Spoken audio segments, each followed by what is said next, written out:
හත ශ්‍රේණිය සඳහා අනුමාන ප්‍රශ්න පත්‍රය පළවෙනි වාරය. බලමු අපි පිළිතුරු පත්‍රය කොයි වගේද කියලා. කෙටි ප්‍රශ්න 20යි. පළමුවන කෙටි ප්‍රශ්නය. නිවැරදි පිළිතුර යටින් ඉරක් අඳින්න. අපිට කෝණයක් දීලා තියෙනවා ACB කෝණය කියලා. ඒ කෝණය මහ කෝණයක්ද සුළු කෝණයක්ද ඍජු කෝණයක්ද කියලා අපෙන් අහන්නේ. බලන්න ඒකේ දීලා තියෙන කෝණය අංශක 90ට වඩා අඩුයි. ඒ නිසා අපි ඔකට කියනවා සුළු කෝණයක් කියලා. එනම් පළවෙනි ප්‍රශ්නයට නිවැරදි පිළිතුර අංක 2 සුළු කෝණයකි. දෙවැනි ප්‍රශ්නය. ද්විපාර්ශ්වික සමමිතිය රූපයක් ලැබෙනසේ පහත රූපය සම්පූර්ණ කරන්න. අපිට පුරුදු හැඩයක් නෙවෙයි තියෙන්නේ. අපි ඕක හා සමානවම මෙහා පැත්තෙන් දකුණු පැත්තෙන් තියෙන රේඛාවත් එක්ක සමපාත වෙන විදිහට මෙහා පැත්තට රේඛා ටික අඳිනවා. එක රේඛාවයි 2යි 3යි. දැන් සමමිතික රූපයක් ද්විපාර්ශ්වික දෙපැත්තම සමාන වෙන විදිහට රූපයක් අපිට ලැබිලා තියෙනවා. දෙවැනි ප්‍රශ්නයට පිළිතුර. බලමු අපි තුන්වෙනි ප්‍රශ්නය කොයි වගේද කියලා. තුන්වෙනි ප්‍රශ්නය ABට සමාන්තර රේඛාවක් අඳින්න. එය CD ලෙස නම් කරන්න.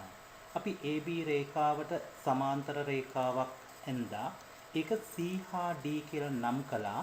ඒ විතරක් නෙවෙයි අපි ওই රේඛා දෙක එකිනෙකට සමාන්තරයි කියන එකත් සලකුණු කළා E දෙකක් දාලා. යනවා අපි එහෙමනම් ඊළඟට හතරවෙනි ප්‍රශ්නයට. හතරවෙනි ප්‍රශ්නය අපෙන් අහන්නේ 12 සහ 15 මහා පොදු සාධකය සොයන්න. විශාල පොදු සංඛ්‍යාව මහා පොදු සාධකය සොයන්න. අපි 12 කියන සංඛ්‍යාව ලියනවා ප්‍රථමක සාධකවල ගුණිතයක් ලෙස. මේවා අපි පන්තියේදී සාකච්ඡා කරලා තියෙන කරුණු. 12 ලිව්වහම ප්‍රථමක සාධකවල ගුණිතයක් ලෙස 2 ගුණ කිරීම 2 ගුණ කිරීම 3 කියලා එනවා. ඒ වගේම 15 කියන සංඛ්‍යාව ප්‍රථමක සාධකවල ගුණිතයක් කරාම 3 ගුණ කිරීම 5 කියලා එනවා.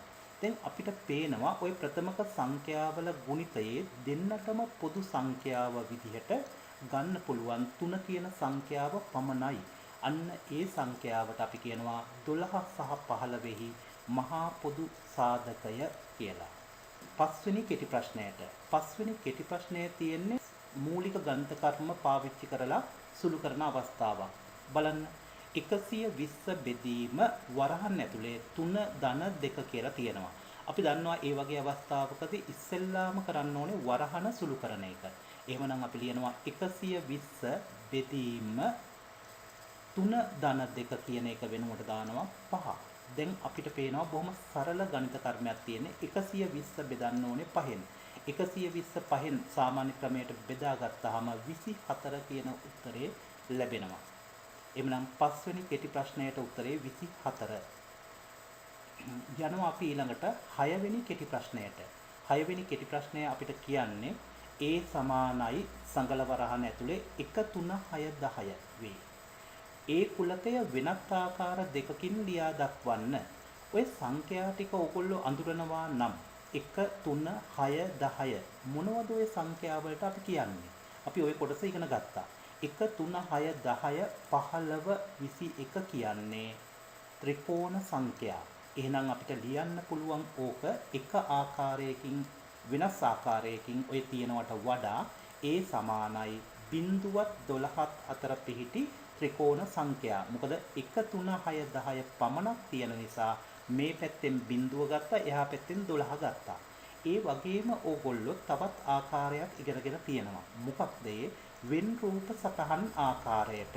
අපි රවුමක් ඇඳගත්තා. ඒක A කියලා නම් කළා. ඒක ඇතුලේ අපි නිරූපණය කරනවා 1 3 6 සහ 10 කියන සංඛ්‍යා ටික නිරූපණය කරනවා. ඔය තියෙන්නේ ආකාර දෙක. ඊට පස්සේ 7 වෙනි කෙටි ප්‍රශ්නය අපිට තියෙනවා ඍණ 1 ධන ඍණ 5 සංඛ්‍යා රේඛාවක් ඇසුරෙන් අගය සොයන්න. ඕකත් අපි පන්තියේදී සාකච්ඡා කරපු පාඩමක්. බිඳුව කියන තැනින් පටන් අරගෙන ඍණ 1 වම් අත පැත්තට එකක් ගේනවා. ඔන්න මම ඒක නිරූපණය කළා ඊතලයකින්.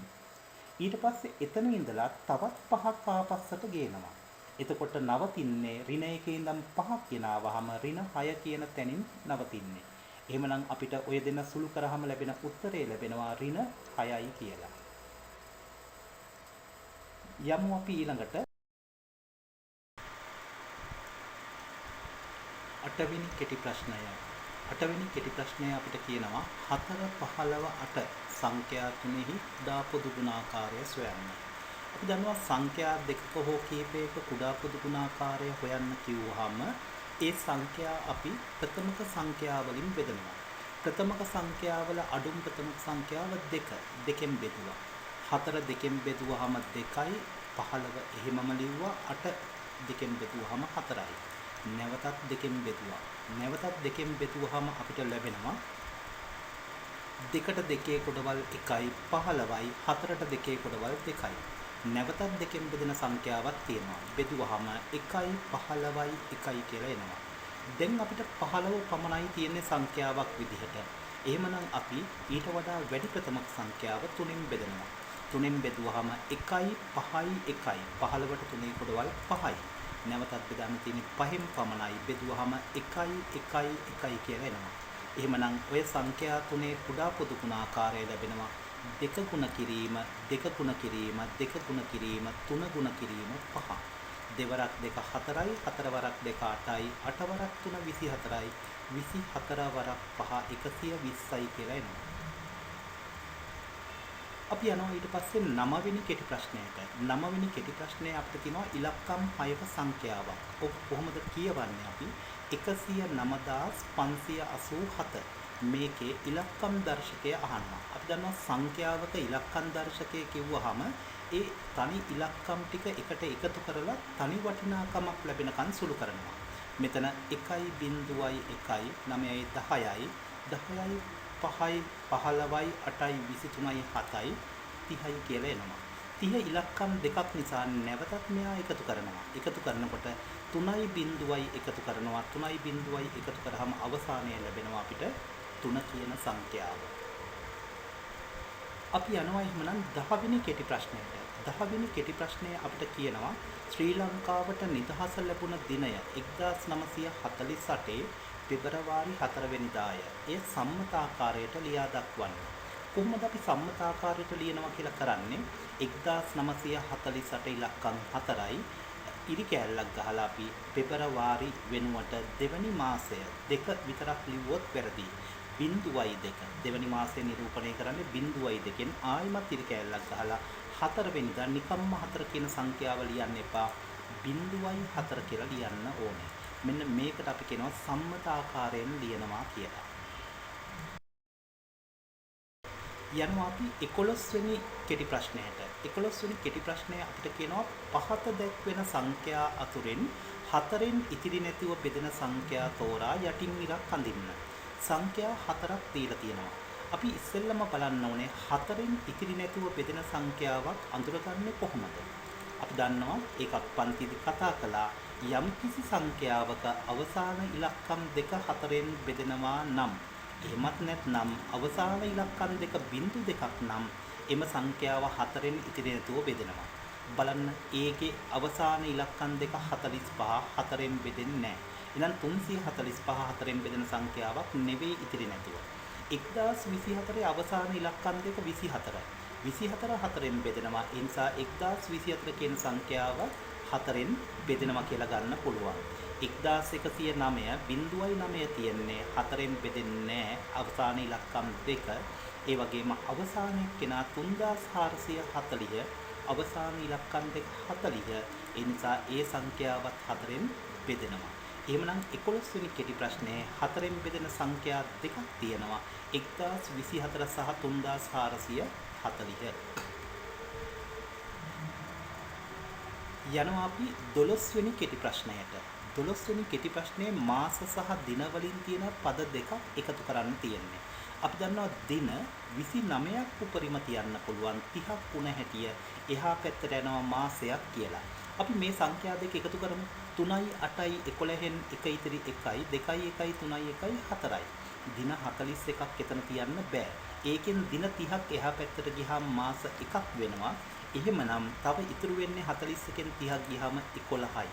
මෙතෙන්ට එනවා දින 11යි කියලා. මෙතන මාස 5යි 3යි 8යි එහා පැත්තෙන් ගත්ත එකත් එක්ක 9යි කියලා නිරූපණය කරන්න පුළුවන්. 12 වෙනි කෙටි ප්‍රශ්නයට මාස 9යි දින 11යි කියලා එනවා. අපි යනවා 13 වෙනි කෙටි ප්‍රශ්නයට. 13 වෙනි කෙටි ප්‍රශ්නයේ අපිට තියෙන්නේ ආදේශයක් 2x වර්ග y. ඒකේ x වෙනුවට 3 ආදේශ කරනවා y වෙනුවට 1 ආදේශ කරනවා. අපි ආදේශ කරමු 2 ගුණ කිරීම x2යි 3 ගුණ කිරීම 3 ගුණ කිරීම y වෙනුවට 1 දැම්මා. ඔන්න ආදේශ කළා. දැන් අපි මේක සුළු කරමු. 2 වරක් 3 6යි 6 වරක් 3 18යි 18 වරක් 1 18යි කියලා එනවා. එහෙමනම් ආදේශ කරාම ලැබෙන පිළිතුර 18. 14 වෙනි කෙටි ප්‍රශ්නය. 14 වෙනි කෙටි ප්‍රශ්නය අපිට කියන්නේ සංඛ්‍යා තුනක් දීලා සුළු කරන්න කියලා කියනවා. අපි දන්නවා 5යි ධන ඍණ 4 කියලා තියෙන මුල් පද දෙක ගත්තාම ඒ දෙන්න සුළු කරන්නේ කොහොමද? දෙන්නගේ ලකුණු අසමාන නිසා ලොකු එක්කෙනාගෙන් පොඩි එක්කෙනා 5න් 4ක් අඩු කළා 1යි කියලා එනවා ධන. එතන ධන 1යි.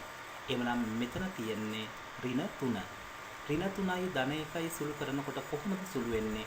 ලොකු සංඛ්‍යාවෙන් පොඩි සංඛ්‍යාව අඩු කරනවා 3න් එකක් 2යි. ලොකු එක්කෙනා ඍණ එහෙනම් උත්තරේ ලකුණක් වෙන්නේ ඍණ. ඍණ 2යි අවසාන පිළිතුර. අපි යනවා 15 වෙනි ප්‍රශ්නයට.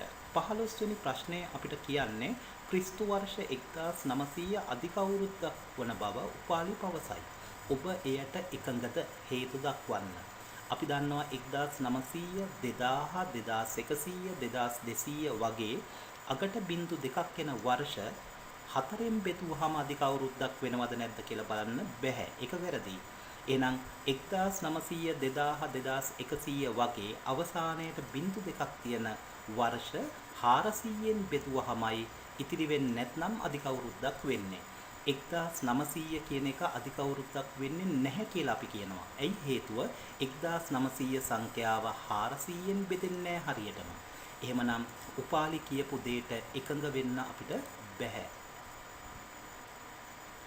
අපි යනවා 16 වෙනි කෙටි ප්‍රශ්නයට. 16 වෙනි කෙටි ප්‍රශ්නය අපිට තියෙනවා 208 සමානයි කියලා හිස්තැන් කීපයක් තියෙනවා සංඛ්‍යා කීපයකුත් දීලා. අපි මෙතනම පැත්තක බෙදලා බලමුද සංඛ්‍යාවලින්. 208 දෙකෙන් බෙදෙනවා 104යි. 104 දෙකෙන් බෙදෙනවා 52යි. 52 දෙකෙන් බෙදෙනවා 26යි. 26 දෙකෙන් බෙදෙනවා 13යි. 13 කියන සංඛ්‍යාව 13න් බෙදෙන්නේ උත්තරේ 1යි. එහෙනම් අපිට ලැබෙනවා 208 කියන සංඛ්‍යාව 2 ගුණ කිරීම 2 ගුණ කිරීම 2 ගුණ කිරීම 2 ගුණ කිරීම 13 කියලා එනවා. එහෙනම් 2 කියන සංඛ්‍යාව 4 පාරක් ලියවිලා තිනවා 2 4 බලය ගුණ කිරීම 13. ඔන්න 16 වෙනි කෙටි ප්‍රශ්නයට පිළිතුර. 17 වෙනි කෙටි ප්‍රශ්නයේ අපිට රූප සටහනක් දීලා තියෙනවා. මේ රූප සටහනේ දැක්වෙන සුළු කෝණය මොකක්ද? මහ කෝණය මොකක්ද කියලා නම් කරන්නලු. අපිට පේනවා මෙතනින් මෙන්න මේ පැත්තෙන් PTM කියලා කෝණයක්. PTM කෝණය අපිට කියන්න පුළුවන් අංශක 90ට වඩා අඩු කෝණයක් නිසා සුළු කෝණයක් කියලා. ඒ වගේම KTM කෝණය අංශක 90ට වඩා වැඩි නිසා එයාට කියන්න පුළුවන් අපිට මහා කෝණයක් කියලා.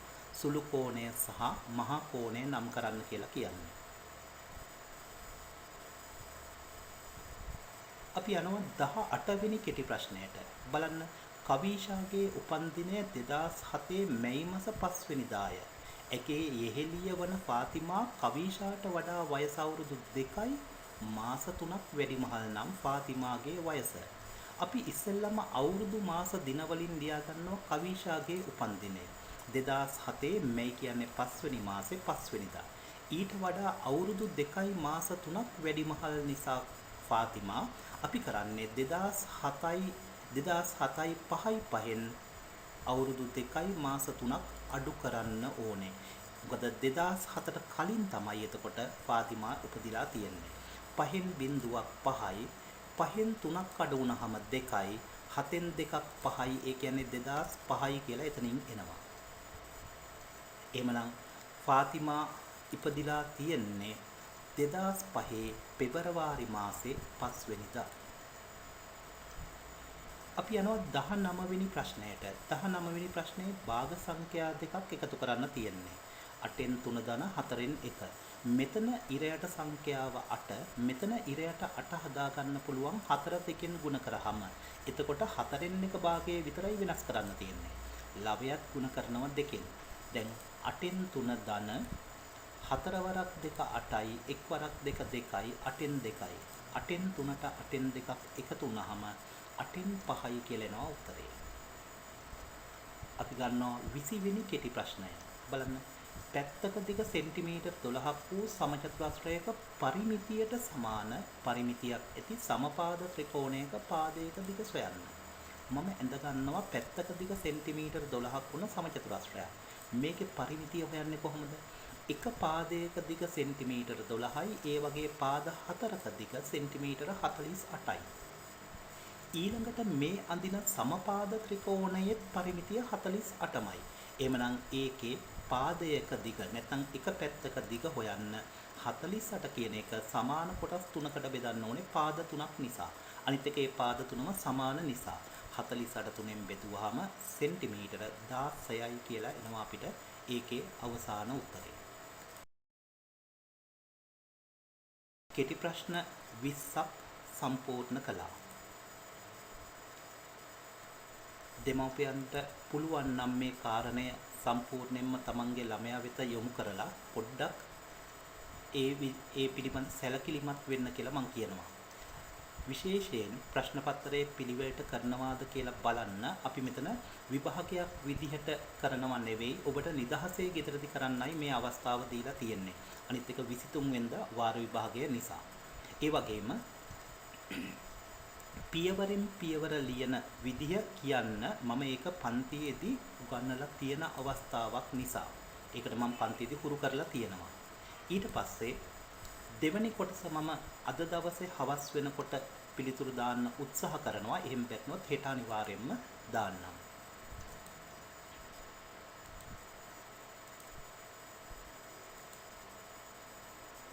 දෙවැනි ප්‍රශ්නයට ප්‍රශ්න කොටසට පැයකුත් මිනිත්තු 20ක් යොමු කරගත්තට කමක් නැහැ. ඊට වඩා වැඩි කාලයක් නාස්ති කරන්න එපා. සමස්ත ප්‍රශ්න පත්‍රයේට පැය දෙකක කාලයක් විතරයි තියෙන්නේ.